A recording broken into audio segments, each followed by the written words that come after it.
இந்தியாவிலேயே மிகப்பெரிய water falls நீர்வீழ்ச்சி எங்கே இருக்குன்னா அது மேகாலயாவில் செராபூஞ்சிங்கிற இடத்துல இருக்குது.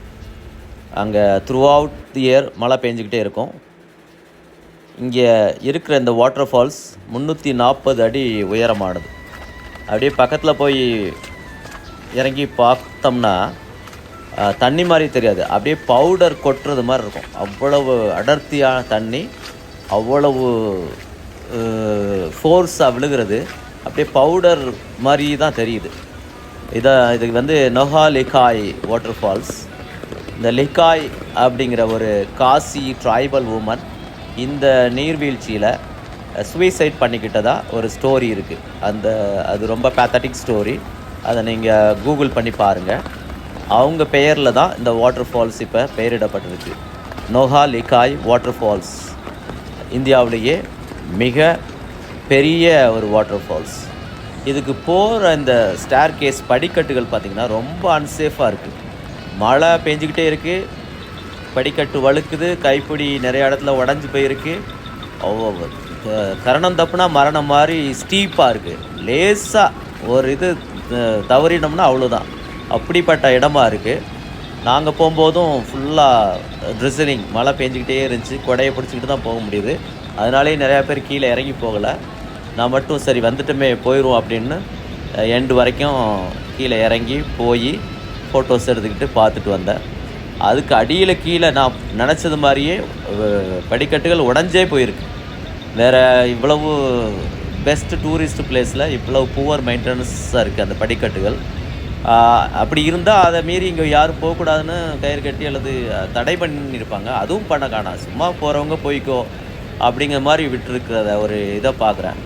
ஆனால் ஃபால்ஸ் வந்து ஃபென்டாஸ்டிக். இந்த ஸ்டெப்ஸ் இந்த பார்க்குறீங்களா, இந்த ஸ்டெப்ஸ் வழியாகவே இறங்கி இறங்கி இறங்கி நிறையா ஸ்டெப்ஸ், ஒரு 250லேருந்து ஒரு 300 அடி ஸ்டெப்ஸ் இருக்குது. மேலேருந்து கீழே அடிவாரத்தில் ஃபால்ஸ் விழுகிற இடத்துல ஒரு பூல் இருக்குது, அப்படியே க்ரீனாக அட்டகாசமாக இருக்குது. அதை பார்க்குறதுக்காண்டி இந்த படிக்கட்டு வழியாக இறங்கி போகணும்னு சொல்லி இப்படி வச்சுருக்காங்க. இந்த பூல் ஒவ்வொரு ஸ்டேர் கேஸ் பெண்டுலையும் நின்று பார்க்கலாம். ஒரு சின்ன ஃபால்ஸ் மாதிரி தெரியும்.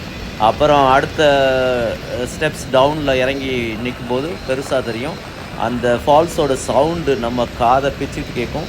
டென்ஸ் ஃபாரஸ்ட்டு, நிறையா பேர்ட்ஸு சவுண்ட்ஸு, எக்கச்சக்கமான வண்டுகள் பூச்சிகளுடைய சத்தங்கள் கேட்டுக்கிட்டே இருக்கும்.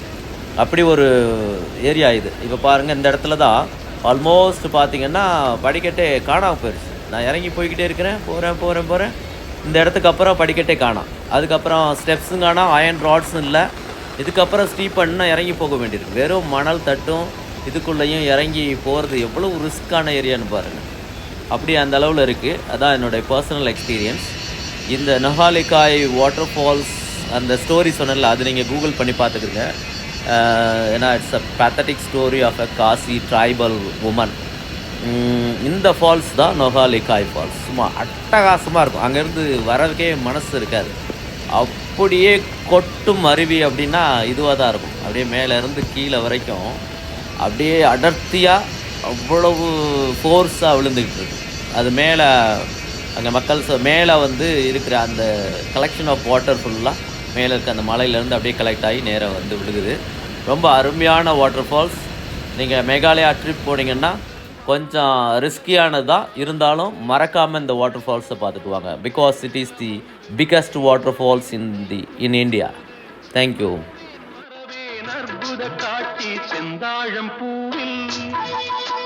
செந்தாழம் பூவில் வந்தாடும் தென்றல் என் மீது மோதுதம்மா, பூவாசம் மேடை போடுதம்மா, பெண் போலே ஜாடை பேசுதம்மா, அம்மம்மா ஆனந்தம், அம்மம்மா ஆனந்தம்.